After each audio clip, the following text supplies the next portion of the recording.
And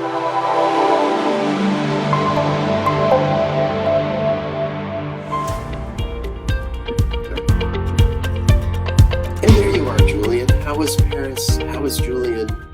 What's new this evening?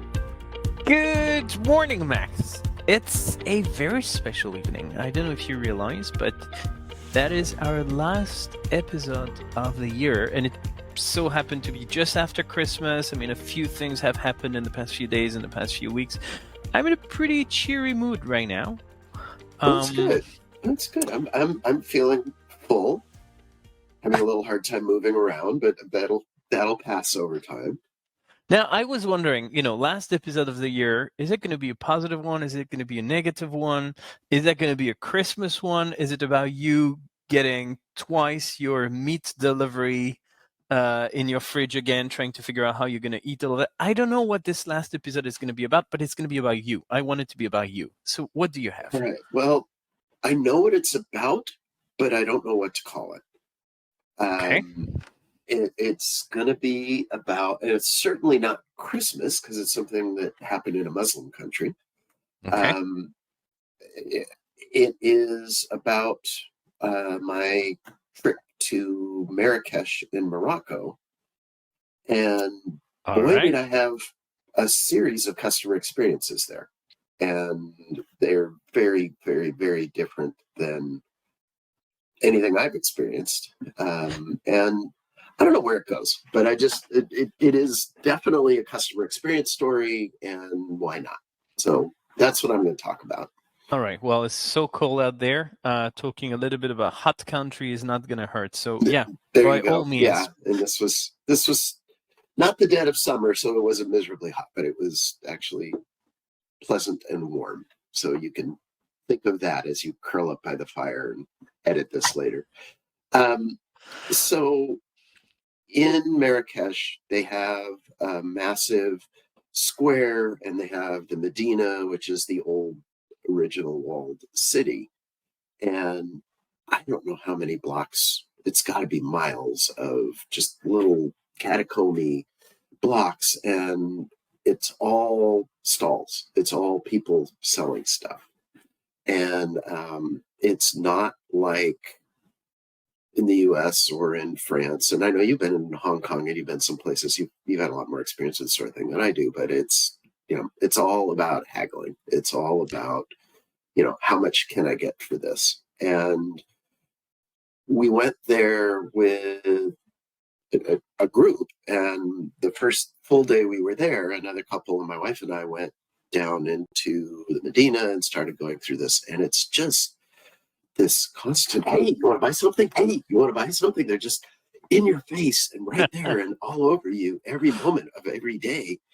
And honestly, it's exhausting. Just not even looking, just the getting away from them. I remember, and the more common areas are really crowded. So you're just kind of bumping between people. And the fact that some of them say, yay, come to my shop, look at my stuff, is kind of like, okay, that's fine. But then we got to kind of a quieter spot, and it was like, okay, well, now at least we can talk a little bit. And every time I'd get one sentence, then lean over to my friend and I'd say one sentence, and there was somebody, and we literally couldn't even have a conversation. It was that aggressive.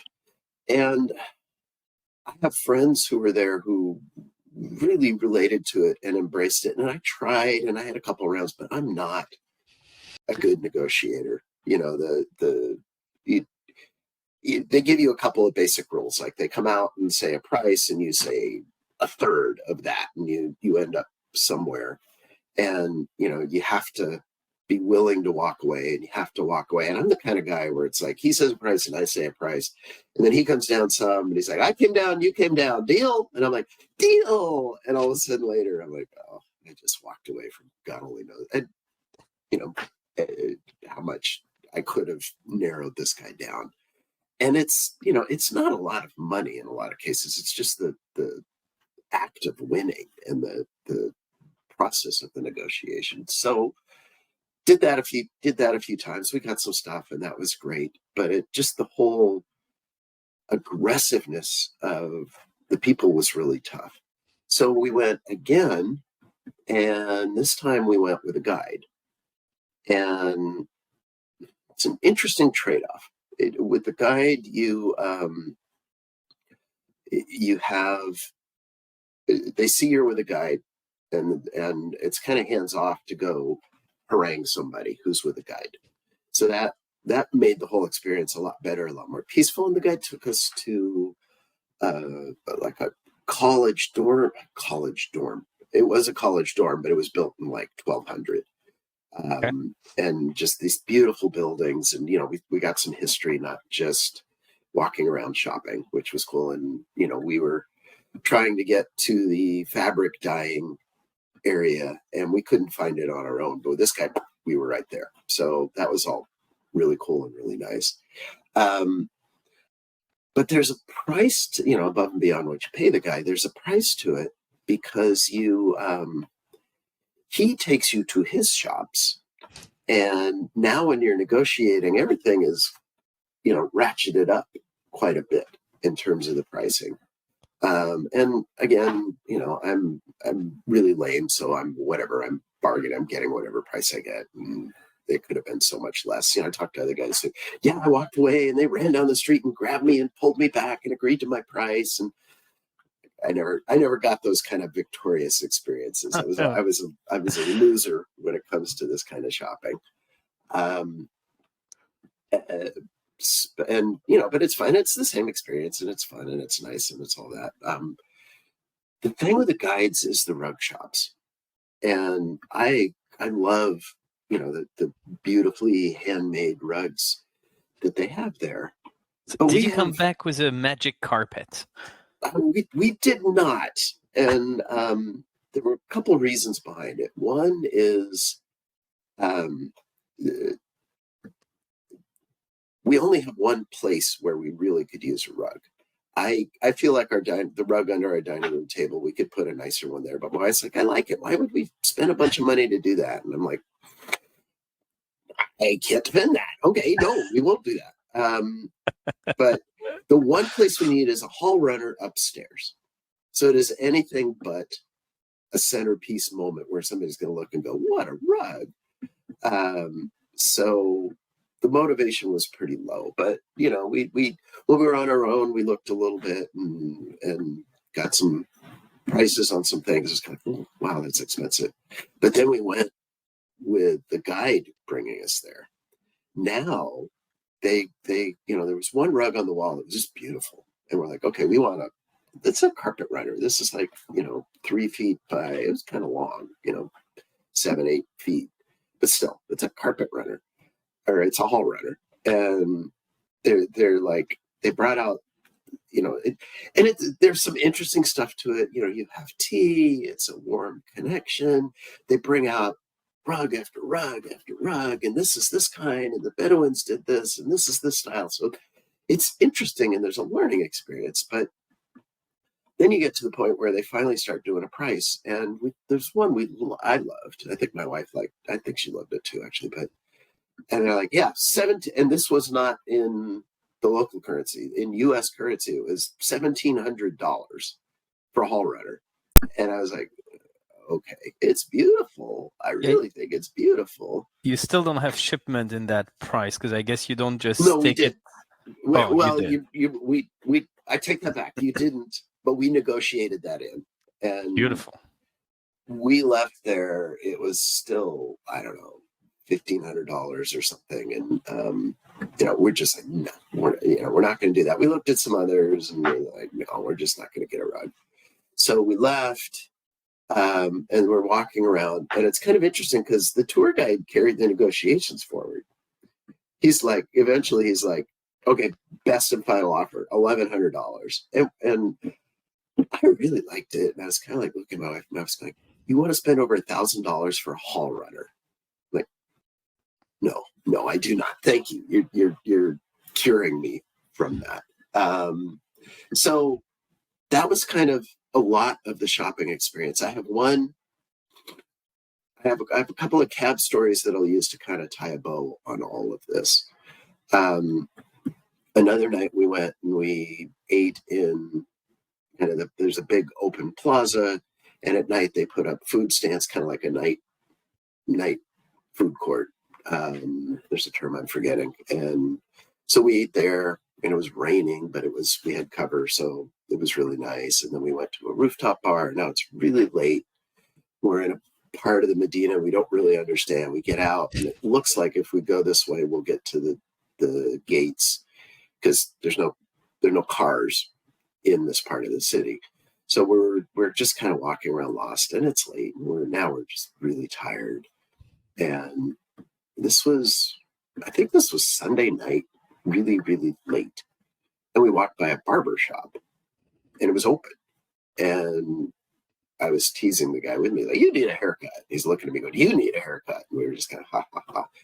And a little bit further on, there was another barber shop. And this one had a really drunk guy sitting in front of it.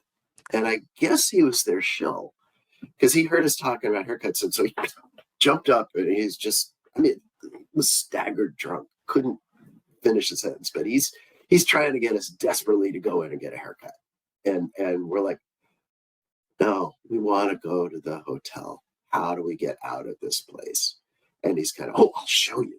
So he starts leading us. And we're just like, oh, no, we don't need it. And he's walking along, and he's like, you really need your haircut. And just, where are you from? California. Oh, California. I love it. It's like, go away. So walk on, and sure enough, it got out of the city pretty easily. And he's like, I'm going to call you a cab. And we're like, no, we know how to call a cab. You go pass out in front of your store. And just, eventually we got him to go. And there weren't, there are other parts where there's just queues of cabs, and you just walk up and you get one. This was not that. There were a handful of cabs. Funniest thing in the world, they were real inconsistent with the lights. They had the little lights on top. And sometimes the lights were on, which meant no one was in it. And sometimes the lights were on, which meant, oh, we've got somebody in here. But we'd flag down, there were four of us. We'd flag down the cab. The cab would pull over, and we'd look, and there were people in it. And we're like, I don't know. Maybe if it's one person, they just double up and they just take people. I don't know, but they would do that. So we finally got we finally flagged down a cab, and now it's my turn to negotiate the cab. I'm sitting up front, and we're exhausted, and I just want to go back to the hotel. And it's pretty much, for a small cab, it's 500 dirhams, I think is the name of the currency. It's 500 dirhams. And for four people, usually it ends up being 800, and okay, whatever. I'm sorry, 80, 50 and 80. And okay, you pay the 80, and we get in. He's like, 120. But no, we're not paying 120. We're paying 70, figuring we'll get up to 80. And, I should have started at 40, but whatever, 70. And he's like, no. And I'm like, and he's like, 100. And I'm like, 80. And I look at, and the other people haven't gotten in the cab yet, because until the price is set. Let me remind you, we got walked here by a drunk person. We waited a long time to find a cab. We're exhausted, and it's really late. I'm now negotiating 80 versus 100 dirhams. It's a $2 difference. and I'm looking out at the people next to me, and I'm thinking about it. And then I realized the only thing I have in my wallet is $100 bill, 100 dirham bills. So it's not like I can give him one and say, give me 20 change. I'm gonna pay 100. I finally just looked down and said, it's $2, get in the frickin' cab. So we all got in, we went, I paid him 100. Everybody was happy. It all worked out. And then I have one other cab story. The first cab we took, which was 50, when we got to the Medina the first time, I realized I'd left something behind in it. But fortunately, the guy had given me his card. So I sent him a text. I said, I left something in your cab. Can I meet you and pick it up? And he said, yes, I'll be there. Meet at the same spot I dropped you off. Yes, I'll be there in 20 minutes. And I was about a 20-minute walk away. So I got there a little before he did. It all worked out. I got there. he thought I was asking for a ride somewhere, not that I'd left something in his cab. He didn't have the thing, which later turned up somewhere else. But and and I'm like, I paid him as much as, I paid him close to what I paid him for the cab ride earlier, because it's like, that cost him a cab ride. He could, instead of getting me, he could have done something else. And given the way he responded, I'm sure I way overpaid. So then I'm walking in, I'm walking back to kind of where all the souks are. And I'm walking down the street, and it's not, I'm way out. I'm very much in the Medina, but way out of the shopping area or any of that. And this guy next to me strikes up a conversation a little bit. And, where are you from? And, gosh, I look like a tourist. Who knew? I'm from California. Oh, we love Californians, and Morocco is so much like California, and we're a melting pot, and just nicest guy in the world. And we're chatting and just walking along. And as we start to get to the souks, it's, I own a rug store. And all of a sudden, like, oh, so this guy, this was the first day when we didn't have the tour guide. So this guy followed me, hooked up with the other people, and he followed me the whole way and to show me his store. And he's like, and I'm like, okay. And he said, no, you just shop, come when you're ready. So here he is lurking.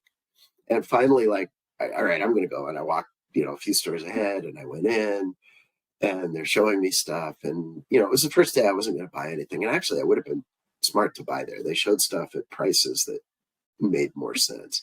Tour guide took us back to the same place. And I probably was a faux pas. I should have just gone to the guy who sold to me before without the tour guide. But I was balancing faux pas at that point.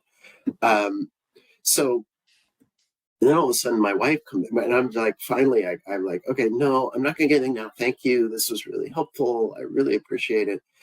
And right then my wife walks in. So we have to go through another round because there's somebody new there. And then we get through that. And then our friends walk in. We have to go through another round because there's somebody new there. I said, oh, this is so painful. But we got out. Everything was fine. And then my wife told me, my buddy ran out there and said, your husband really needs to see you in the rug store. He's found something. And, so there it is. That's my Moroccan Marrakesh shopping experience. Quite a Christmas story you've got here. Yeah. And we, you know what? There is a Christmas tie. We did get a bunch of Christmas presents there. I didn't talk about any of that, but we did get a bunch of Christmas stuff there. So. There is a common theme throughout your many stories, many experiences. I actually find there is something very similar to a story you told us a few weeks, a month ago now, about a cab you took in Hong Kong, which you paid yes. $40 plus tips for a quarter of a mile. And at the time you felt good about it. And then you felt stupid about it a couple of days later once you realized how much what I'd done, right. But I think that the same thing, which is the value is in the eye of the customer. Meaning your first experience where you're talking about, negotiating and getting a better price. It's all about the winning experience. It's all about being able to negotiate. It's not really about the real value of the product, because when you buy stuff in tourist places, it's usually things you don't need. You would never think about buying them in a normal environment, but you got the excitement and you got the stress-free environment, and you're not, and that's cool. And you want to buy something for the fun of this, right? And to have it at home and say, "I got this." Exactly. And there is the same story with your taxi story, the first one, where you could probably pay 80. You may even be able to negotiate to 70. But what is a true value of the ride is not how much you're going to pay. Is you're exhausted. You've been working forever. It's late at night. You just want to get home. There are very few cabs out there. It's not about the $2 you could save or spend. It's about what is it worth to you. And at that specific time, it was probably worth much more than what you've paid. It really was. It really was. So that's an interesting theme that is worth exploring for anyone working in CX, in product, in pricing, in marketing for that matter, which is the true value of your product potentially has nothing to do with the cost. It has everything to do with how much customers are going to value what you have to sell. Absolutely. Yeah, that's And very true. in your case, there is even an additional layer on top of it, which is the value not just of the product, but really the value of the experience. And that's interesting you picked that story for the last one of the year, because it's all about the experience. It's all about how enjoyable it is. And sometimes, I mean, everything you've been describing is something cultural, right? It's about how to do the whole negotiation. That's about how they get in your face. That's about how they drag you to stores. It's about how they show fake interest in who you are and what you do and how Oh, his beautiful interest California is is. real. And but they build it because that's meant to be part of the experience. Now, you may not be the perfect target for it because, well, you don't seem to enjoy negotiation that much, which I guess is good for your employer. And also because you were not meant to buy stuff. You don't enjoy people interrupting you every 3 seconds, but that's part of the entire experience. And not everyone is a Right. good audience for every business. But you walked into it and all your experiences have this common thread about the value that you see in the product and how enjoyable the experience, how unique the experience is. And the fact that you come back a few weeks later and you feel like telling that story means that the experience was valuable, whether you were the right target audience or not. You got something out of it. Yeah. I agree with that. It's interesting thinking in terms of customer service. It's an interesting lens to put on it because as a brand providing service to my customers, how much value are they going to put on it? Because they're not the ones paying for it. I'm the one paying for it. They're paying for it indirectly through whatever, but it's not, there's nothing in the negotiation of solve my problem, hopefully, that's, well, I'll solve your problem, $10, please, or whatever. You don't have that kind of negotiation. So it's the same equation is there, but it's so removed. When I'm haggling with you, we're right here face to face into each other. But here it's okay, I have this cost center, and how much am I going to spend on the cost center? And what kind of an experience am I going to provide my customers? And, it's so separated. Well, there is something interesting in that. There is a fact, something we can learn from.